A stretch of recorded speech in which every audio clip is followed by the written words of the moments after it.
Ow. Hello. I thought I'd start with a joke. Is the sound working yet? Hello. Wow. God, that was a long time between videos, wasn't it? I bet you thought I was dead. Oh God.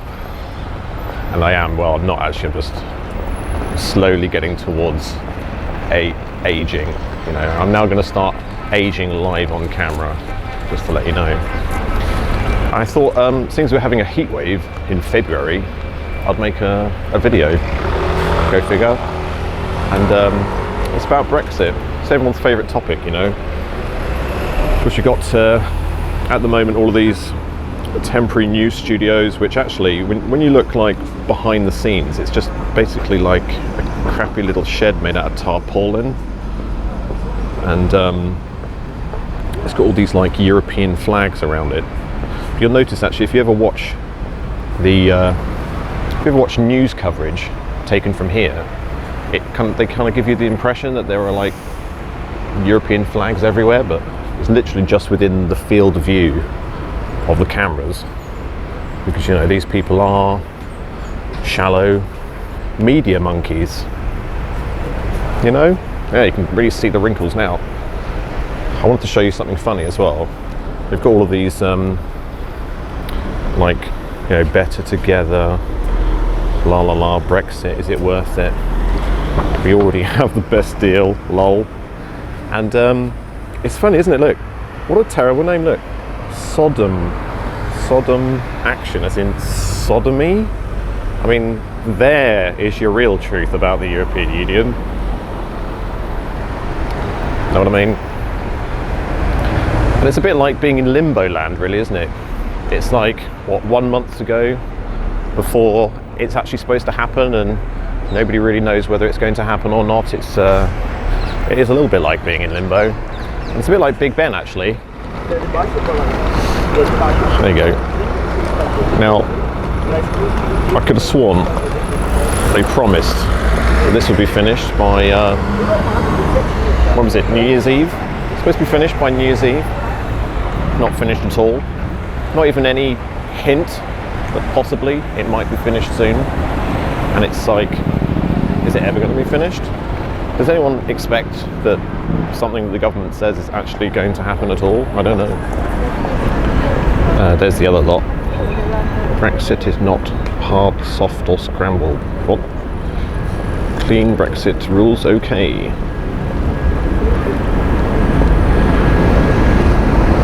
There's like 4 of them, something like that. In a lot of ways, well, you could say a lot of people are really confused about what is going on. I mean, there's like a very strong, like, weaponized meme out there that, like, you know, Theresa May is incapable and the government incapable, and that's why there's so much chaos and all that kind of jazz. I personally don't think that's the case at all. In fact, in a lot of ways, the older videos I made about Brexit still, I think, pretty sound information on those. Oh my God. But yeah, a lot of people don't quite understand what's going on, because just in general, it serves the state to have people not really understanding what's going on just generally. So I'm going to try and share with you in this video my idea about what's actually going on, which I think is fairly logical, and it's to do with a rather hefty elephant in the room, which seemingly nobody is talking about.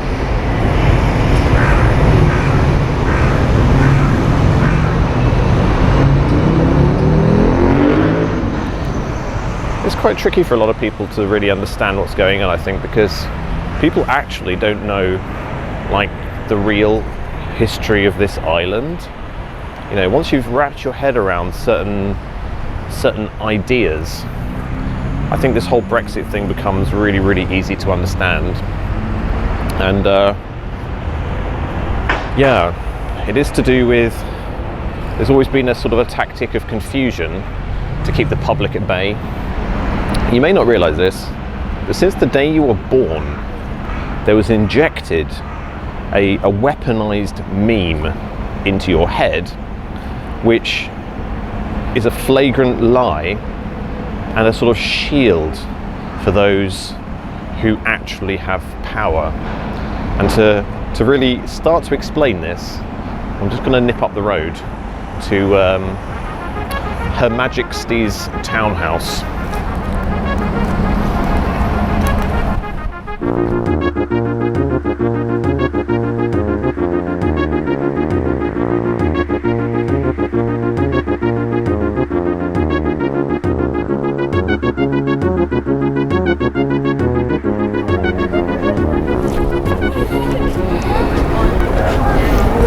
Getting better at landing now. Okay, that's a joke. Oh, the Queen is here today. Oh, look, the Queen's cavalry are coming. Oh, how majestic. Oh, they're blowing the honker as well, look.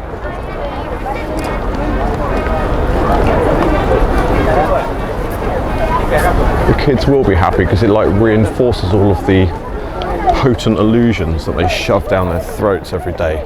Look at them all running, look. They're all like, yeah. Oh my God.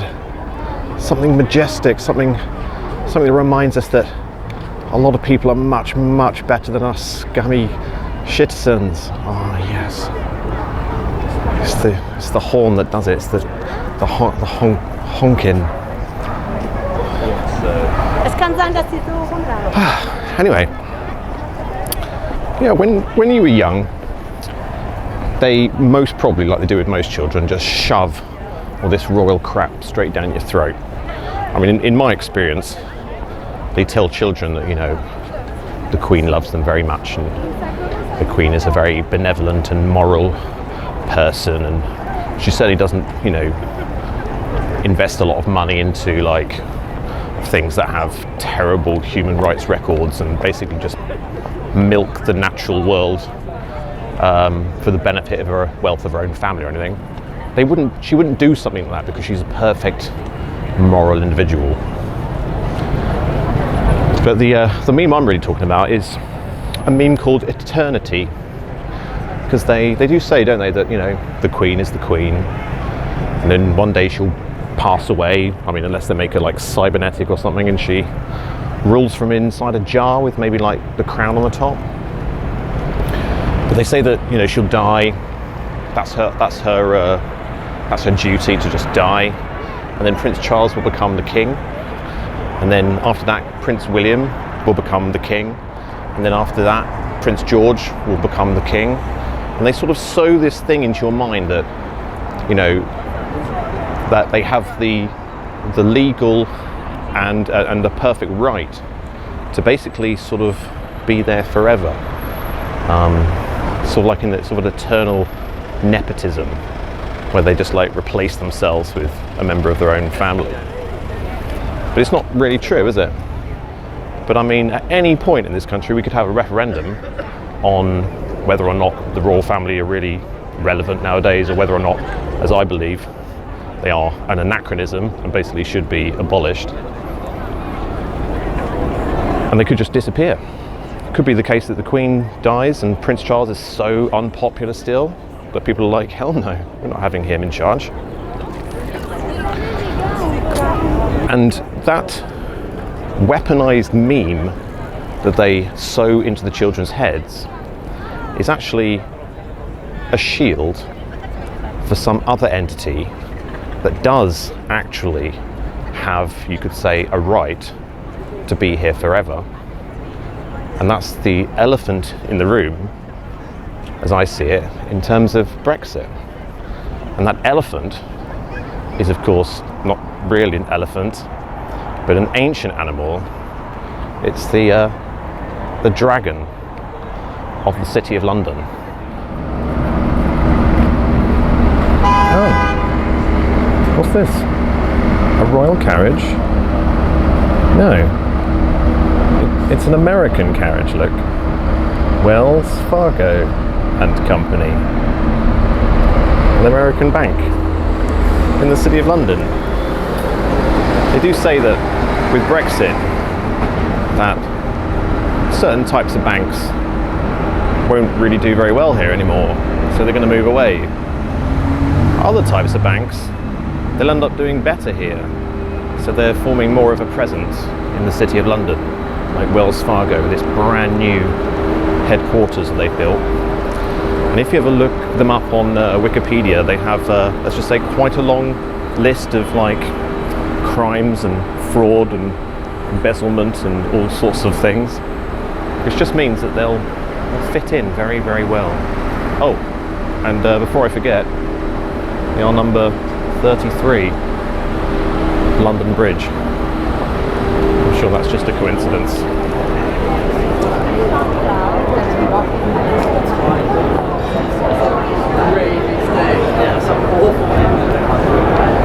It's like nothing to winter, isn't it? It's all marvellous. Fantastic.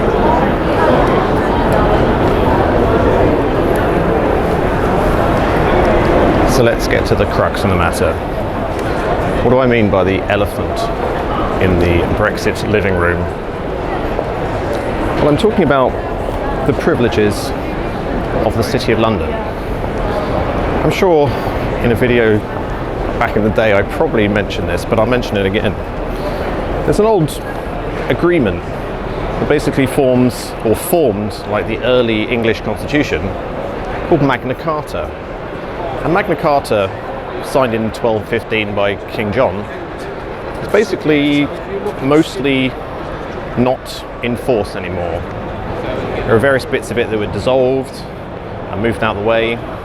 There really is only one part of Magna Carta that still has the force of law, and that is that part that grants the ancient privileges of the City of London.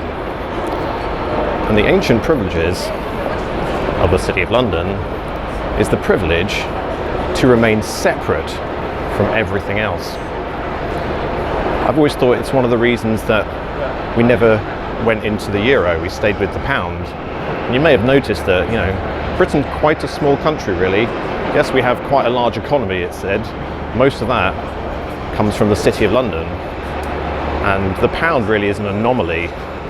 In a way, its core worth is an illusion created by shenanigans, the type that Wells Fargo know about quite well.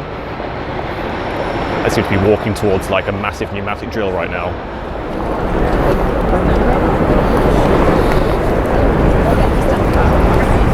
What I'm trying to say is that it's fairly obvious to me when you know enough about the weird English constitution, or rather the parts of it that they certainly don't teach to children at school, that the City of London is fiercely and aggressively keen on its individual status.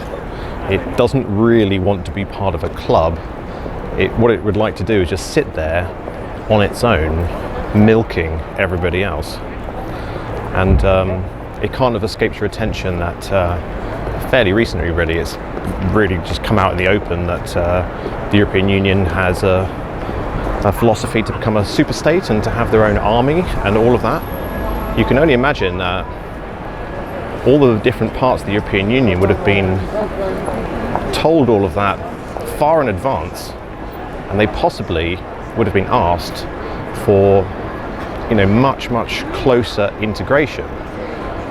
One of those things that may have been asked in that integration would be that Britain goes towards the euro.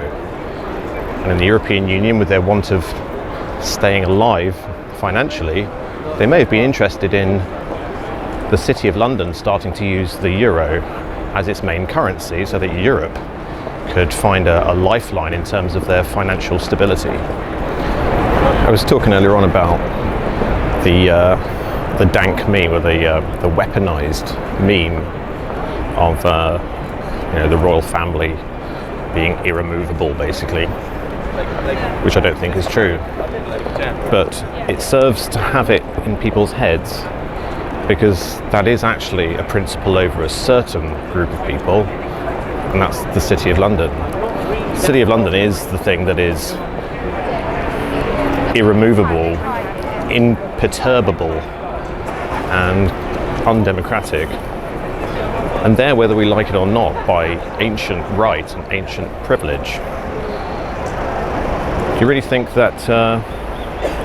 I really think that the big lie in the whole Brexit thing is that it was democratic in the first place. They say, oh, they have to go along with it because it was the largest demonstration of the democratic process that Britain's ever had.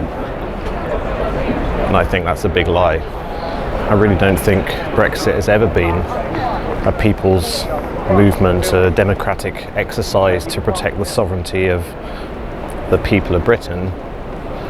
It's more about protecting the ancient status of the City of London and keeping it supreme in the world. There's also, of course, the idea that if Europe does fail, let's just say the dollar starts to falter and then the euro starts to falter, where will be the safe haven where people can safely pump their money? Let me know your thoughts.